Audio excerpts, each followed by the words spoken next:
شوف هذا الحج شو يبيع.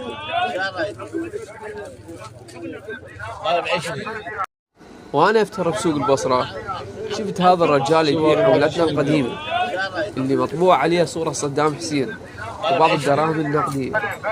شو يسوي بيها؟ اكو ناس تشتريها من عنده، زين اللي يشتريها ايش راح يسوي بيها؟ ما بيها بعد لا بيع ولا مشتري، العملة انتهت. ياخذها شنو يحتفظ بيها؟ كتاريخ؟ والله ما اعرف.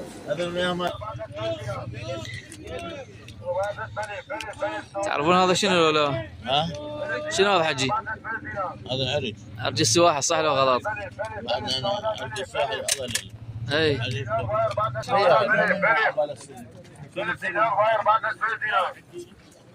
ابحث ولا واجبه.